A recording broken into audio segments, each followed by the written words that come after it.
সরকার যদি সংস্কার ও বিচার করতে ব্যর্থ হয় তাহলে আবারও গণ অভ্যুত্থানে নামার হুঁশিয়ারি এনসিপির।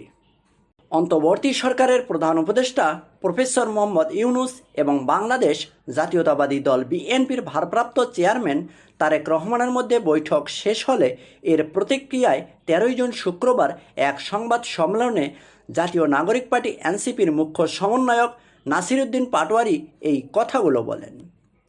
এনসিপির মুখ্য সমন্বয়ক বলেন, বর্তমান সরকার যদি রাষ্ট্রীয় কাঠামো সংস্কার ও বিগত স্বৈরাচার আওয়ামী সরকারের বিচার এবং সংবিধান প্রণয়নে ব্যর্থ হয় তাহলে এনসিপি দ্বিতীয় গণ অভ্যুত্থানের দিকে যেতে বাধ্য হবে। এমনকি এই সরকার জনগণের আকাঙ্ক্ষা পূরণে ব্যর্থ হলে এনসিপি কোনো নির্বাচনেও অংশগ্রহণ করবে না বলে জানিয়েছেন এনসিপির এই শীর্ষ সমন্বয়ক নাসিরউদ্দিন পাটোয়ারি। এনসিপির এই নেতা বলেন, লন্ডনে বসে বিশেষ একটি রাজনৈতিক দলের সঙ্গে সরকারের মিটিং দেশবাসীর স্বার্থ গণ আকাঙ্ক্ষার সঙ্গে প্রতারণা। নাসিরউদ্দিন বলেন, শহীদের রক্তকে মূল্য না দিয়ে বরং অপমান করে বিদেশের মাটিতে একক মিটিংয়ের আয়োজন কখনোই মেনে নেওয়া যায় না।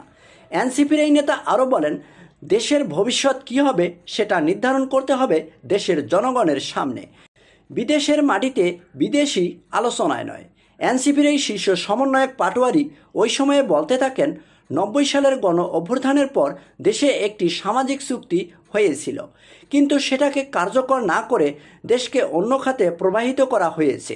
কিন্তু আজকের বাস্তবতায় নতুন করে একটি জাতীয় বন্দোবস্ত প্রয়োজন, আর এই বন্দোবস্ত হতে হবে জনগণের ইচ্ছার ভিত্তিতে, বিশেষ কোনো একক দলের সুবিধার জন্য নয়।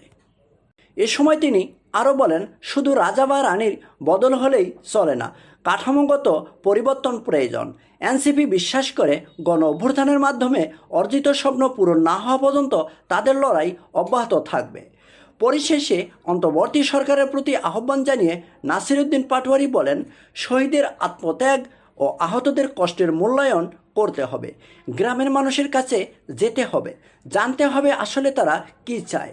জনগণের বেদনার প্রতিফলন যদি সরকার বুঝতে পারে তবেই বিচার ও সংস্কার প্রক্রিয়ায় তারা সক্রিয় হতে পারবে। অন্যদিকে আবার বাংলাদেশ জাতীয়তাবাদী দল বিএনপির অবস্থান নিয়ে এক প্রশ্নে নাসিরউদ্দিন পাটোয়ারি বলেন, বিএনপি এক সময় ডিসেম্বরের মধ্যে নির্বাচনের দাবি জানালেও এখন তারা রোজার আগেই নির্বাচন চাইছেন, কিন্তু তারা এখনও জুলাইয়ের ঘোষণাপত্র, বিচার ও নতুন সংবিধান নিয়ে কোনো সুস্পষ্ট প্রস্তাব দেয়নি। ফলে এটি বোঝাই যাচ্ছে তারা কেবলমাত্র ক্ষমতার লোভে পড়ে গেছে, গণ আকাঙ্ক্ষার প্রতিনিধিত্ব করতে চাইছে না। তিনি বলেন, অন্তর্বর্তী সরকার ও বিএনপি একযোগে দেশের জনগণকে পাশ কাটিয়ে একটি গভীর সংকট তৈরি করেছে। জনগণ অতীতেও লড়াই করেছে, ভবিষ্যতেও করবে। জনগণের ম্যান্ডেট ছাড়া কোনো সরকারই বৈধ হতে পারে না। নাসিরউদ্দিন পাটোয়ারি আরও বলেন, শুধু নির্বাচন করলেই হবে না, সঠিক বিচার ও সাংবিধানিক সংস্কার ছাড়া নির্বাচনের কোনো অর্থ নেই বলে অভিযোগ করেন নাসিরউদ্দিন পাটোয়ারি। পরিশেষে এনসিপির এই মুখ্য সমন্বয়ক বলেন, এখনকার নির্বাচন কমিশন জনগণের আস্থার প্রতীক নয়, বরং একটি রাজনৈতিক শক্তির পক্ষে কাজ করে যাচ্ছে বর্তমান নির্বাচন কমিশন। তাই নির্বাচন কমিশন পুনর্গঠন, আরপিও সংশোধন এবং জাতীয় ঐক্যমতের ভিত্তিতে নির্বাচন না হলে দেশের গণতান্ত্রিক উত্তরণ করা সম্ভব নয় বলে মন্তব্য করেন নাসিরউদ্দিন পাটোয়ারি।